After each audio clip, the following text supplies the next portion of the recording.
speaking. Yes. Someone to work part-time? Why, yes, I'll send someone down to see you.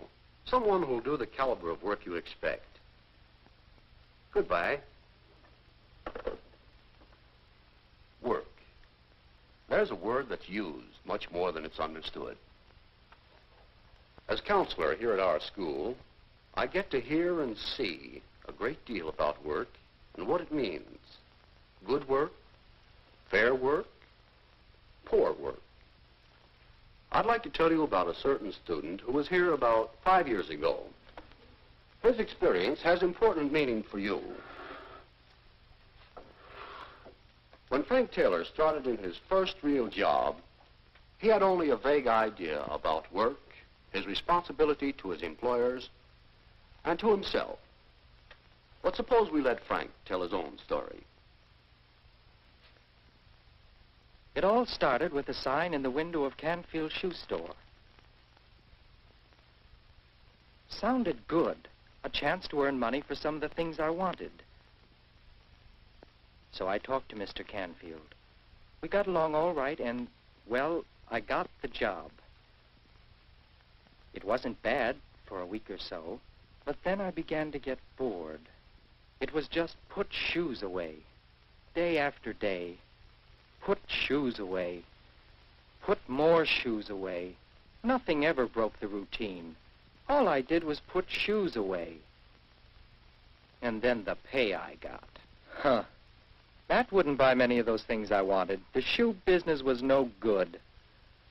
And just because I got to work a half hour late now and then, I didn't understand why Mr. Canfield should get mad.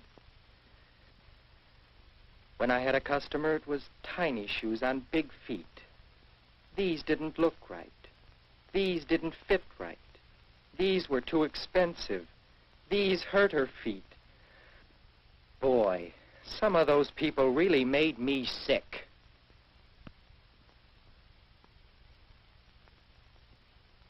I didn't last very long. But then it was only a job. I figured I could get another job through the school guidance counselor. Well, Frank, I've looked over your school grades. I've checked the results of your personality and aptitude tests. I've spoken to some of your teachers. I think I have a job you should be able to fill.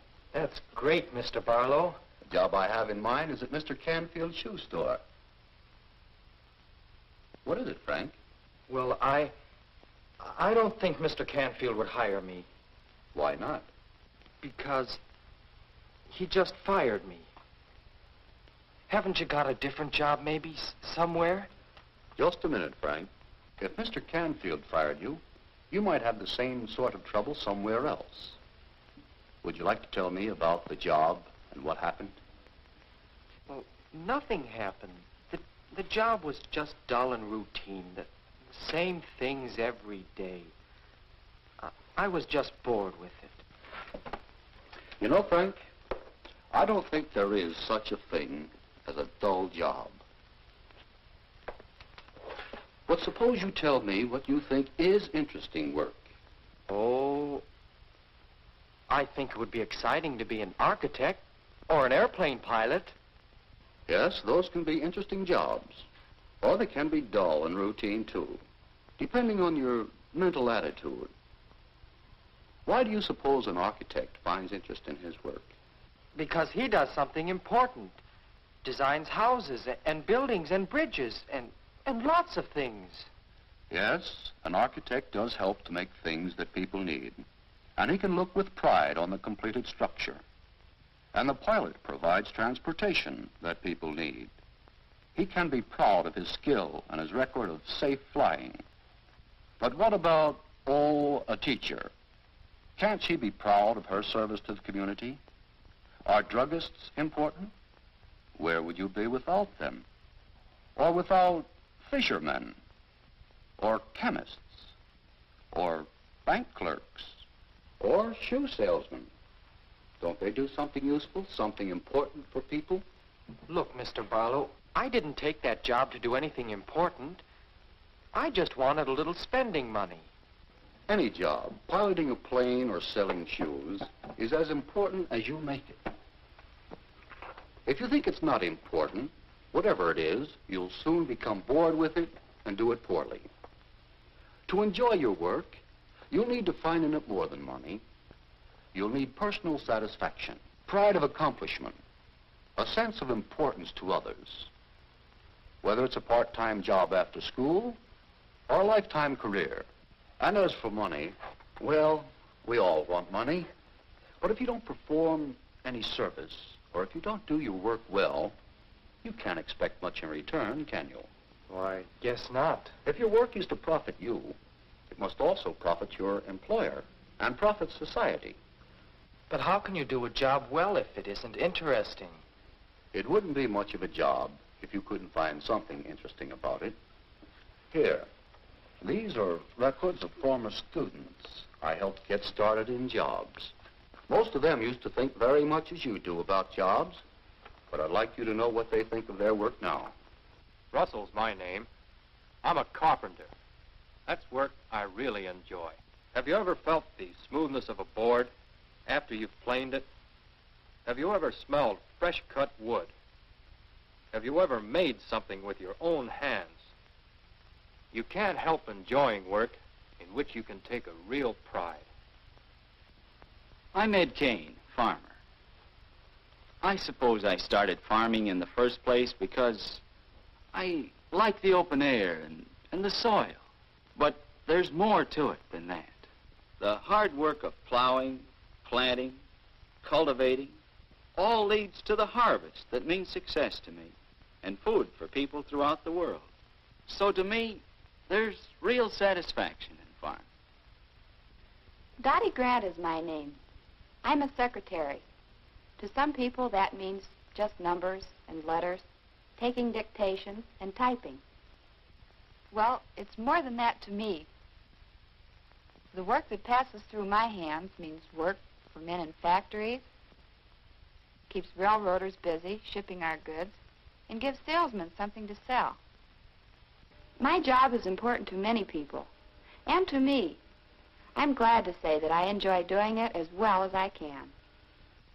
Enjoy doing it as well as you can. You see, Frank, there are many ways of looking at a job, any job, with pride and pleasure. All right, now let's see what other job we can find for you.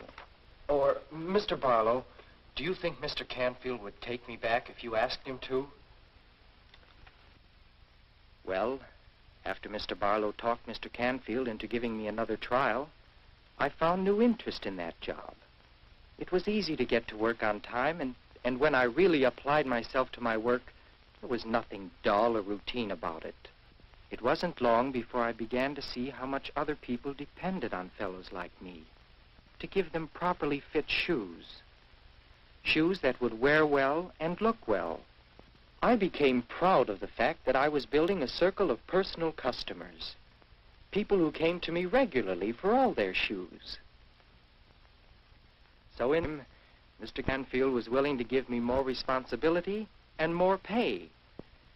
It was no longer just a job. Because I had found interest in my work, naturally I did better work. I became more valuable to Mr. Canfield and to his customers, and of course, to myself.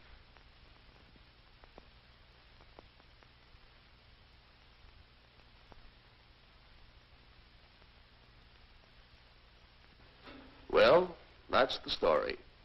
Almost. That was 5 years ago. The reason I told you about Frank Taylor is that he called me just now. He needs a part-time helper. You see, he's manager of Canfield Shoe Store now. Does this begin to sound like fiction? It does happen. It happened to Frank because he found interest in his work and satisfaction in doing it to the best of his ability.